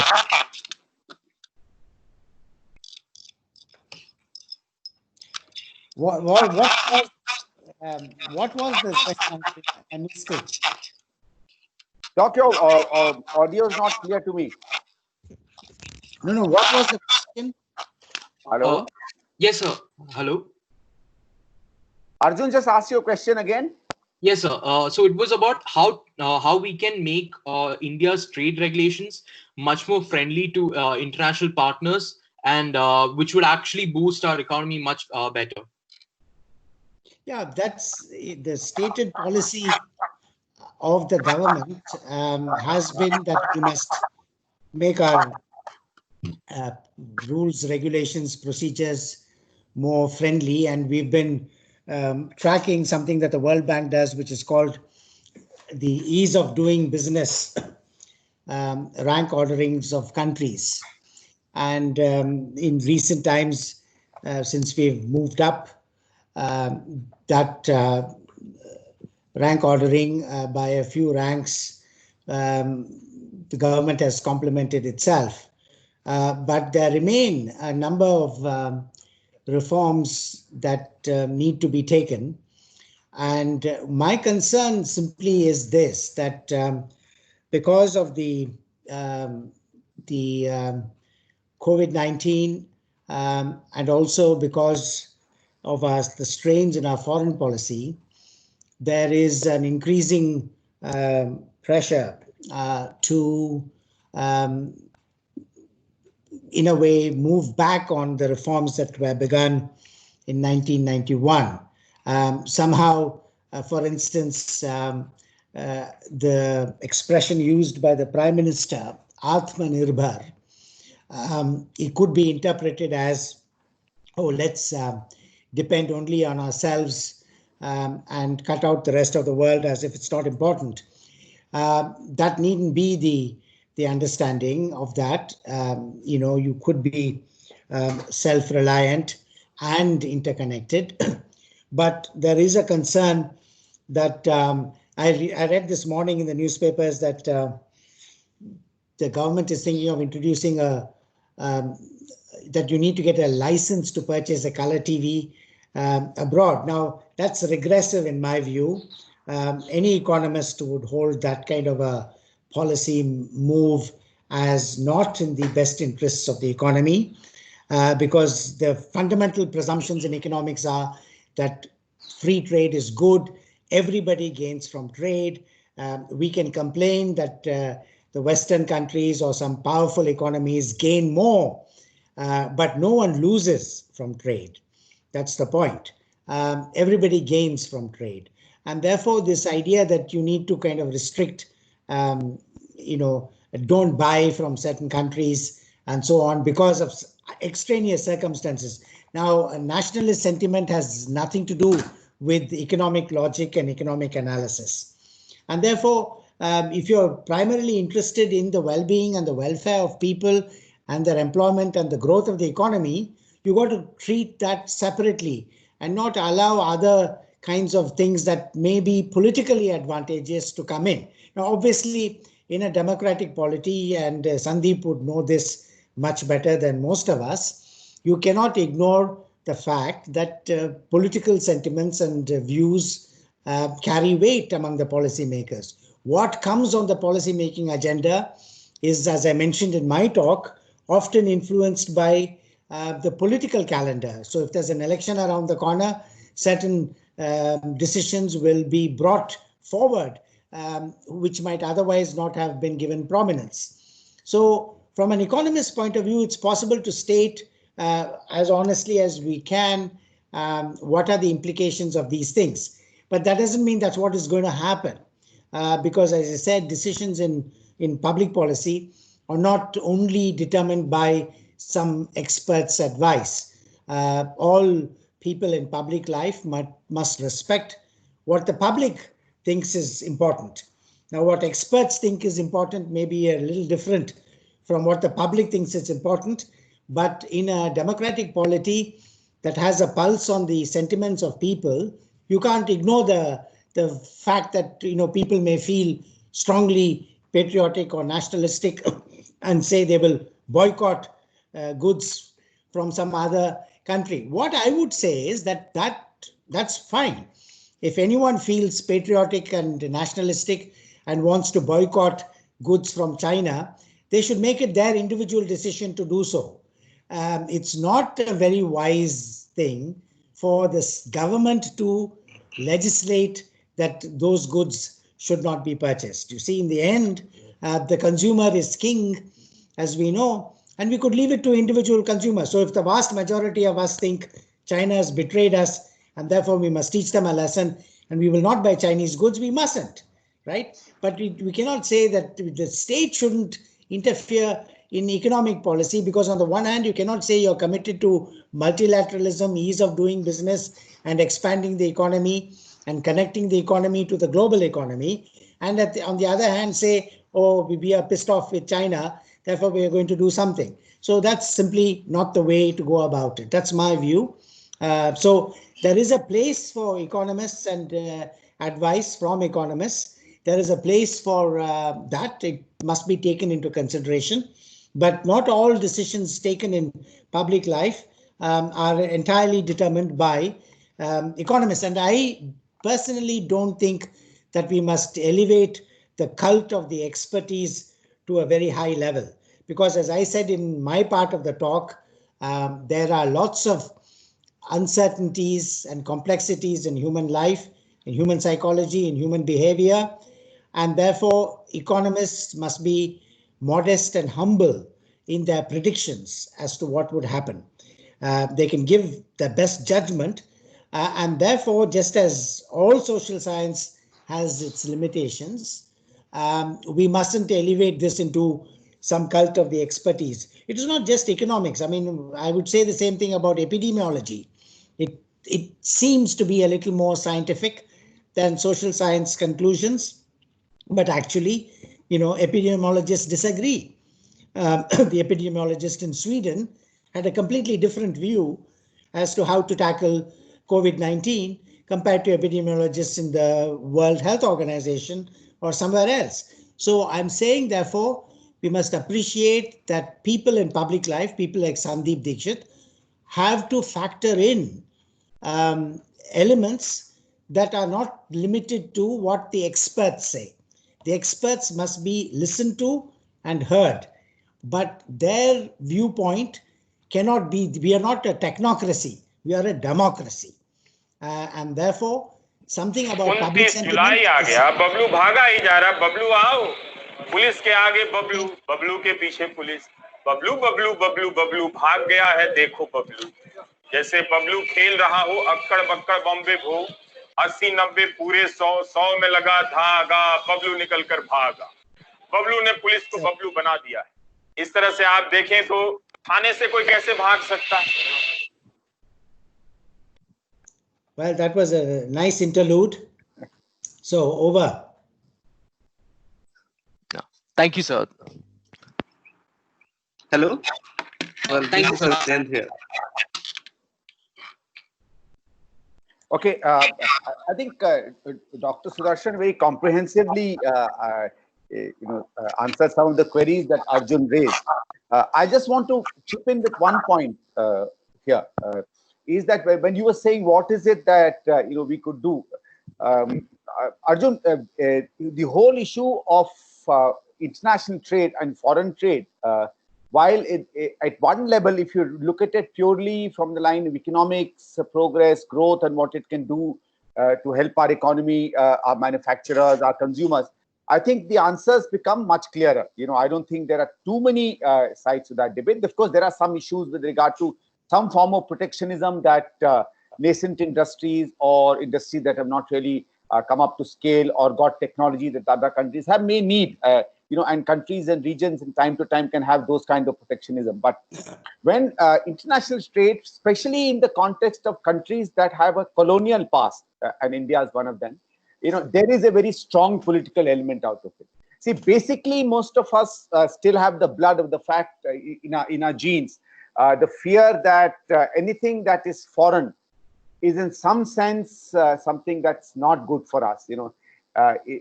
We associate elements of negative with anything that is foreign. I think that is what Professor Sudarshan was also alluding to when we often confuse, trade and these issues with issues of nationalism and patriotism. So I think in the Indian context, especially civil servants and people at policy level who engage with politically important people and therefore decisions that have a political element into it, find the going a little more difficult and I suppose different from what otherwise economists would do.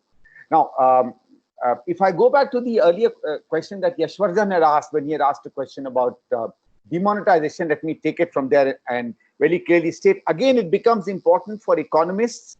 And in this case, I think the answers are not that easy. But for many of people to evaluate what is it in our trade laws or opening up of the trade or the issues of globalization and privatization that would help us more, and which are areas where some form of protectionism, some form of, for use of a better word, let me put in the word, patriotism towards our own manufacturers and protecting them would help.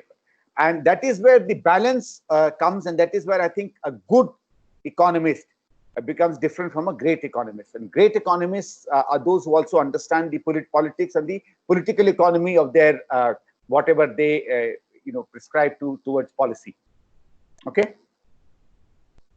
Well, this is Yes, Satyendra sir. here. Can I add just one more point? Hello. Who's that? This is Satyendra here. Can I add please, just one more please, point? Satyendra, I was taking your name, please. Well, I think my mic was mute, so I spoke something, but it just went. No, we couldn't hear you. Yeah, I think I was on mute. Well, I just want to add one example because he's talking or asking about international trade. Well, there are 2 points for international trade or regulations. One is obviously politics, and that you and Dr. Professor Sudarshan has also talked about. But there is also one point that economists highlight, that is called the comparative economics. For example, I am working in my office, and let's say I have a secretary. Then there is one work, and we have to type a document. Then should I type the document? And maybe my speed of typing a document is much faster than my secretary, but should I still start typing the document rather than doing my research and preparing for my teaching and other things? So this is something called a comparative advantage. So even if I am good in doing something, I should not be doing everything, because what there might be other person who is specialized in that particular job. For example, in this case, my secretary, she can type the document, and I can probably do some other thing where I am probably much better than my secretary, because secretary cannot do the research most likely, and probably she cannot teach the masters or undergraduate students well in many cases. So I should concentrate on what I can do better than the other person, rather than try to do everything what I can do, even if I am good in that thing. So this is called comparative advantage, where different people are better than some other person, and people decide on the basis of this distinction what I should do and gain more. And once we have decided what I should do, for example, for last 20-30 years, the world decided that, okay, China can do manufacturing at a much cheaper rate.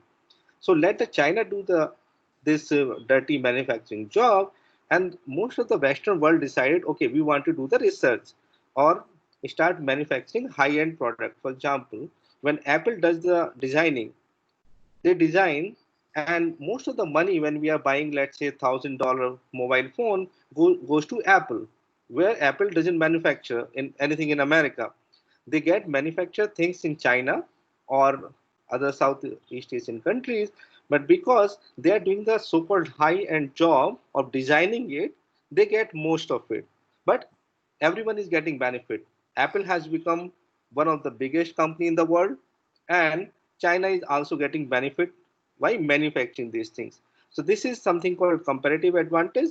Once you will come to to the school, and we'll have formal classes on international trade, you will learn more about it. So that's it from me. Great.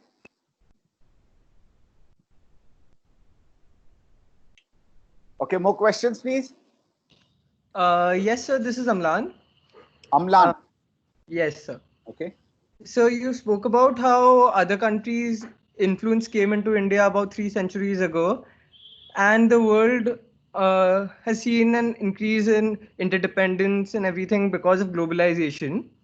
But due to this pandemic, is there a possibility that in the near future there would be something like a reverse globalization? And if so, as an economist or public policy maker, how should our outlook change when that happens, and if that happens?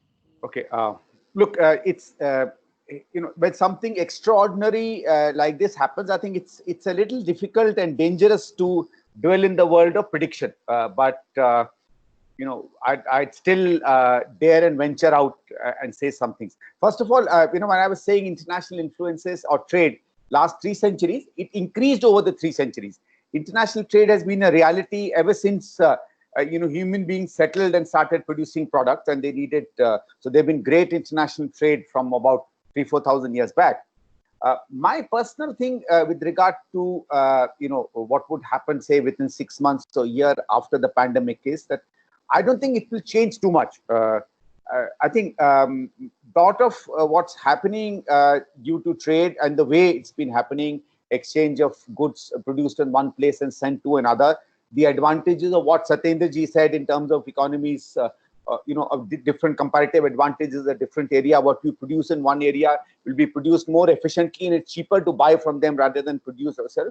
All those realities will still remain. There may be some minor changes, and economy will adjust to that. So I think in about 6 months or years time, I'm assuming that nothing very catastrophic will happen. And the way things are going, hopefully, the world is coming to terms with the pandemic. And over time, as we develop a a management of the disease, because you can't cure a vaccine, a viral disease.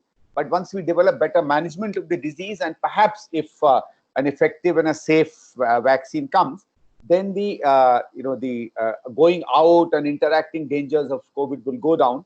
So I would say things would settle down to where it is. However, there may be probably a few things that we may learn.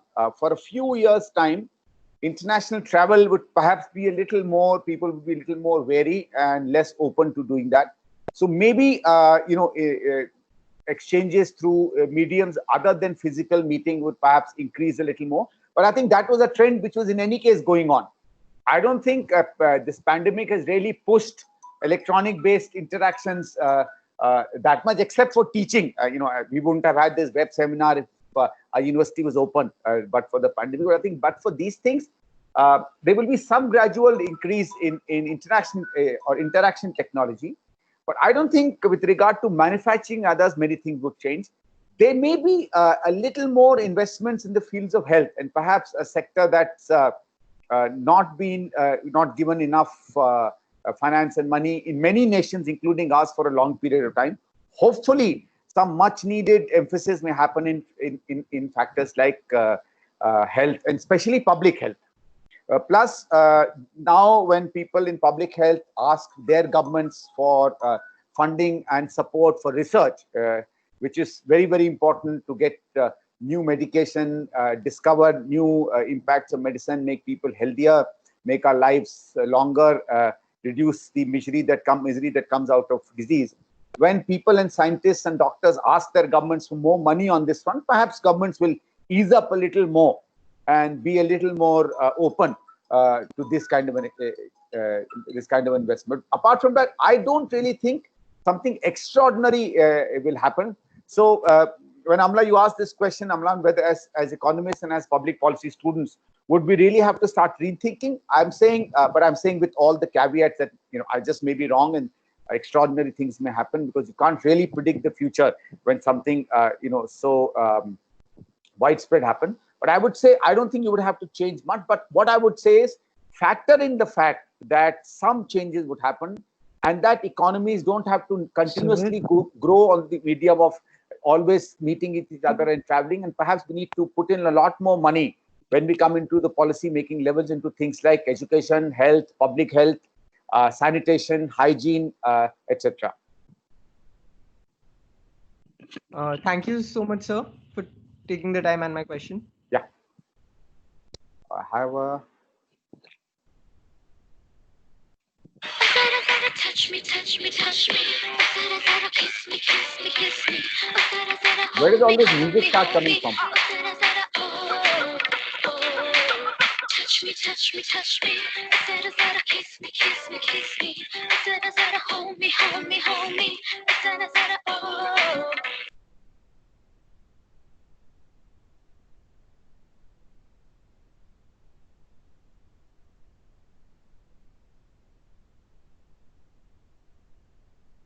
Anything else? Sir, I have a question. Who's this? Sir, I'm Achyut. Okay, bolo Achyut. Sir, what will be the economic impact of the ban on Chinese apps? Like on Chinese apps? Yeah, the recent ban on Chinese apps by the government. Okay, as I said, it's not a very easy question to answer, because I'm myself not really much of a user of apps. But I think the apps, from whatever I was seeing, the apps that we have banned are not really apps which impact economic transactions. You see, let me give an example. There is a Chinese company or a largely Chinese finance-funded company called Alibaba that looks at wholesale purchases. It's like an Amazon for mass-scale purchases. Now that's not been banned. You banned TikTok and some of the others, which I don't think may have such a big economic impact as far as India and our trade is concerned. So I think even the government has been wary in what they banned. They perhaps, the banning of the apps is perhaps a symbolic gesture to tell the Chinese that we've had enough of your adventurism. You cannot take, our need to interact with you and have trade with you as it's something it won't stop. I think it was a good warning that we gave them. But beyond that, I don't think it will have too much of an economic impact. Of course, on China, it won't much. So on some apps, it would. I'm told some of the apps which had a large number of Indian user base, their international stock prices have gone down. Some of their advertising rates and levels would go down because obviously India, because of our large population, a large IT educated population that uses its phones, rather extensively, we are a great market for people. But beyond that, would it really impact? I don't think it's going to make much of an impact. So just to add just one more point to what Sandeep ji said is when you are asking impact, are you asking impact on the India or on China? If you're asking on impact, as he has already added, that in most of the apps that has been banned, were they adding anything to the productivity? Because if you are asking questions from purely from the economics perspective, then we have to look at whether they were increasing the productivity. Whether, okay, could we make the supply chain of car transportation when the car get manufactured in a plant in Pune and it's get transported to Delhi, whether it was helping in that. So most of the apps were not helping in any way in the increasing the productivity. They were most of them were for entertainment and different purpose, and of course they were giving some ad revenue to these Chinese companies, but otherwise they were not helping too much to the productivity in Indian market. So if we have banned these ads, it's unlikely they will hurt the Indian economy or the productivity of Indian industrial sector. So that's my addition to what Sandeep ji has already said. Thanks, Satyajit. I think that adds a lot. Thank you, Professor. Sir आप तो BJP के खिलाफ ही बोलोगे. I think whoever was talking about this, you can leave the politics out, because I don't think Professor Sandeep Dikshit is talking about politics here. If you have to talk politics, there are other forums, whoever this person is.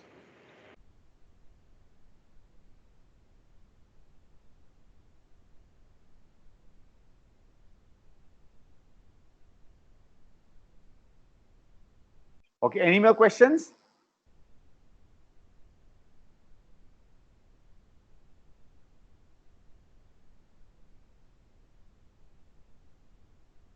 We still have about 3-4 minutes left. So if anybody has any queries or would like to know more about the course.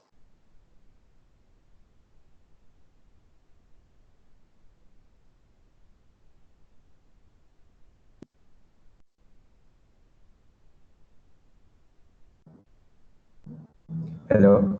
Yes. So I'm Nilay. I wanted to ask a question. It is a little different from the course, but right now the new economic policy that has been initiated, it states that the after 12 there's the 4-year undergraduate program that will be held. But right now, as we know, it's 3 years. So how do you think it will change the course? Later on. Okay. Nilay, this is, I see the new economic policy, like all policies, is a suggestive format, right? When it comes in, it suggests certain things to the government. And in a sense, it outlines what the government wishes to do over a coming period of time. So once the NEP is published, we assume that it is something that has been accepted by the government. Its implementation will take place in a period of time. So as far as your batch is concerned, or your batches are concerned, those coming into the undergrad program in the year 2020, the 3-year program continues. It doesn't get changed. Hopefully, if the government implements the 4-year program, it will start from next year. Normally, what is currently already happening, a policy does not influence. So I would assume that if the government wants to roll out and start telling universities that they need to now have a 4-year undergraduate program, it will probably start from next year at the earliest, next academic year at the earliest, not affecting your batch. Okay, thank you, sir.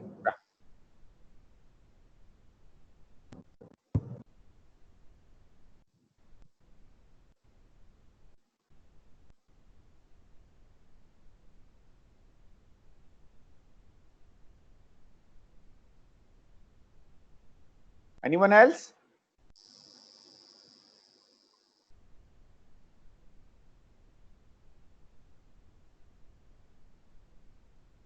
If there's nobody else, then we can wrap up. Yeah, I think so, Sandeep. Okay. You've reached time. Yeah.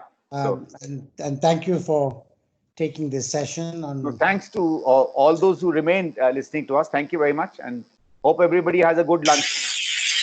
Thank you. Thank you, sir. Thank you, sir. Bye bye. Light up Skechers, light up my bar. Shiny bar with the Skechers on. Follow how your hand make my car. Light up Skechers, light up my bar. I like your Skechers.